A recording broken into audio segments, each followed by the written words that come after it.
Berjumpa lagi dalam permenungan kita edisi Selasa 17 Januari 2023, pekan biasa kedua. Hari ini peringatan Santo Antonius Abbas. Bacaan-bacaan liturgi hari ini, bacaan yang pertama dari surat kepada orang Ibrani bab 6 ayat 10-20, dan bacaan Injil dari Injil Markus bab 2 ayat 23-28. Yesus sangat tahu misinya datang ke dunia. Dia tahu apa tujuan dia diutus oleh Bapaknya. Dia diutus untuk menyelamatkan manusia dari belenggu dosa dan semua belenggu yang menghambat manusia memperoleh keselamatan.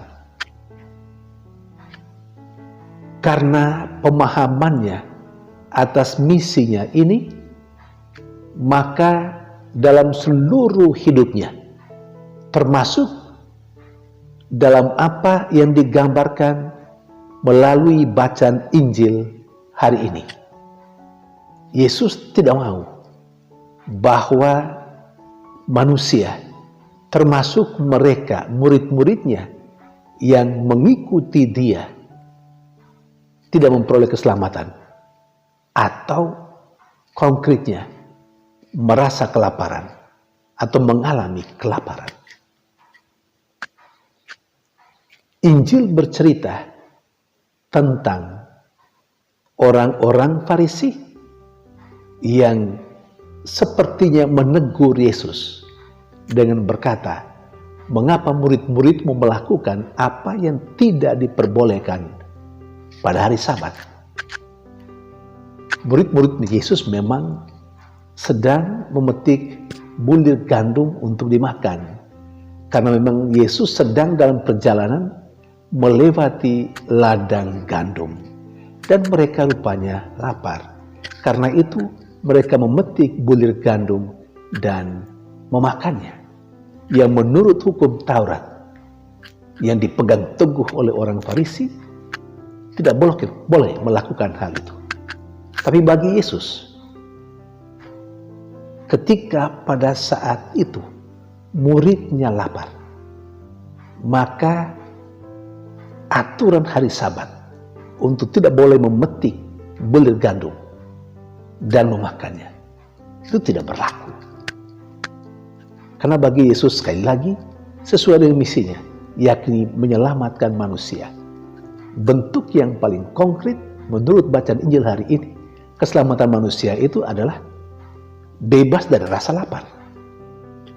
Karena itu Yesus mengingatkan kembali orang Farisi untuk melihat apa yang telah dilakukan oleh Daud ketika Daud dan para pengiringnya memakan sajian dalam bait Allah, sajian yang seharusnya hanya bisa dimakan oleh para imam, tetapi Daud mengambilnya, memakannya, dan memberikannya kepada para pengiringnya. Saudari dan saudara yang terkasih, Yesus pada akhirnya mengatakan bahwa dirinya sebagai anak manusia itu adalah Tuhan atas hari Sabat. Saudari dan saudara yang terkasih, ada banyak hal yang bisa kita ambil sebagai pesan untuk kehidupan kita.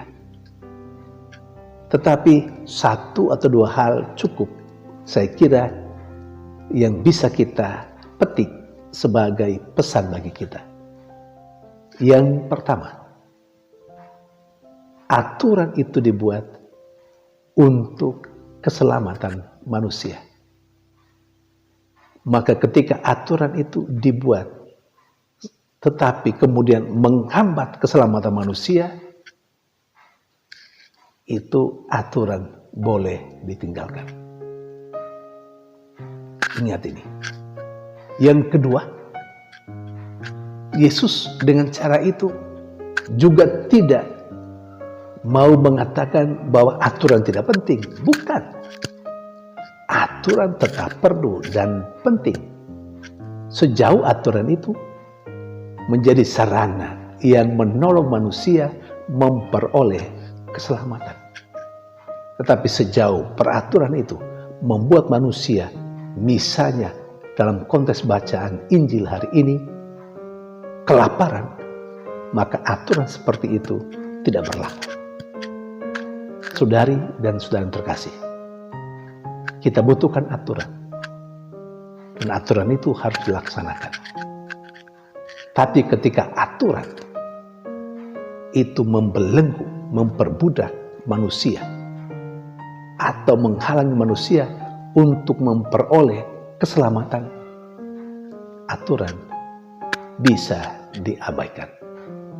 Saudari dan saudara yang terkasih, sementara dalam bacaan yang pertama, penulis surat kepada orang Ibrani menggambarkan bahwa Allah yang diimani oleh orang-orang Yahudi juga saat ini ketika kita merenungkan perikop ini, Allah yang kita imani adalah Allah yang setia, yang setelah bersumpah dan berjanji akan menepati janjinya itu. Allah tidak pernah berdusta. Hal ini penulis surat kepada orang Ibrani tegaskan kepada orang-orang yang percaya kepada Tuhan, kepada Allah, untuk tetap bersemangat melayani Tuhan, berkarya untuk kemuliaan nama Tuhan dan keselamatan sesama, sekalipun mengalami kesulitan dan penderitaan. Tetapi mereka tetap harus bersemangat melayani karena meyakini bahwa mereka akan mendapat ganjaran yang berlimpah seperti yang dijanjikan oleh Allah. Maka apa yang dikatakan oleh penulis atau apa yang dikatakan dalam bacaan pertama hari ini menjadi motivasi untuk orang beriman, untuk orang yang percaya, untuk tetap setia melayani Tuhan dalam diri sesama. Setia melaksanakan apa yang dipercayakan kepadanya oleh Allah melalui gereja atau tugas dan tanggung jawab yang diberikan oleh pimpinan di mana saja. Karena itu juga merupakan bagian cara Allah memberi kepercayaan kepada orang untuk melaksanakan tugas dan tanggung jawab itu.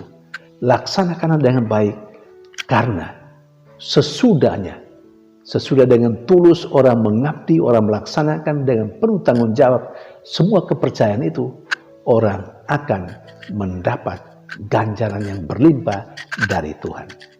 Ini harus menjadi sebuah pengharapan. Pengharapan tidak sekedar sebuah pengharapan. Pengharapan karena memang Allah tidak pernah berdusta untuk janji dan sumpahnya. Saudari dan saudara yang terkasih, kalau Allah sudah bersumpah dan sudah berjanji dan selalu menepati janji, kita terkadang juga masih meragukan itu. Tetapi sekali lagi bacaan pertama hari ini menjadi inspirasi bagi kita untuk menegaskan lagi kepada kita, untuk yakin dan percaya, supaya kita memiliki pengharapan akan Tuhan yang tidak pernah berubah, Tuhan yang selalu setia dalam sumpah dan janjinya untuk saya dan Anda, untuk kita semua yang berkarya bagi Dia melalui sesama kita. Mari terus bersemangat mengabdikan diri kita melalui pekerjaan-pekerjaan yang dipercayakan kepada kita, baik oleh gereja maupun oleh sipil. Kita lakukan itu dengan sungguh-sungguh karena kita yakin dan percaya Allah akan memberikan ganjaran kepada kita. Dan itu harus menjadi pengharapan bagi kita untuk tetap setia dengan tekun dan semangat melaksanakan tugas dan tanggung jawab kita. Saudari dan saudara yang terkasih, hari ini kita memperingati Santo Antonius Abbas. Dia dikenal sebagai bapa dari para rahib pertapa. Diceritakan dia dilahirkan di Mesir. Sejak masa mudanya dia tertarik dengan kehidupan yang sepi, kehidupan yang menyendiri.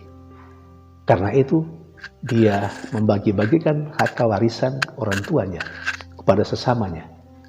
Lalu dia meninggalkan sedikit saja untuk dirinya dalam pertapaan itu. Dan dia memang dalam pertapaan itu tidak hanya sekedar menyendiri, tapi dia berjumpa dengan Tuhan dan dia mengabdi Tuhan melalui kesendirian itu, melalui pertapaan itu. Dan akhirnya banyak orang juga yang merasa tertarik dengan gaya hidup seperti itu. Saudari dan saudara terkasih, kita hidup dalam dunia yang penuh dengan hiruk-pikuk kesibukan. Hampir sangat kurang orang memiliki waktu diam, menyendiri untuk permenungan. Tetapi melalui peringatan Santo Antonius Abbas, bapa dari para pertapa, rahib dan pertapa, kita diajarkan, kita diingatkan perlunya kesempatan untuk berdiam diri, perlunya kesempatan untuk merefleksikan diri, dan segala karya perlunya kesempatan untuk sedikit keluar dari keseharian kita yang penuh dengan kesibukan. Di sana kita berjumpa dengan Tuhan dalam kesunyian itu untuk mendapat kekuatan dan inspirasi bagi hidup kita. Karena itu, hargailah kesunyian, hargailah kesendirian, hargailah waktu permenungan. Tuhan memberkati.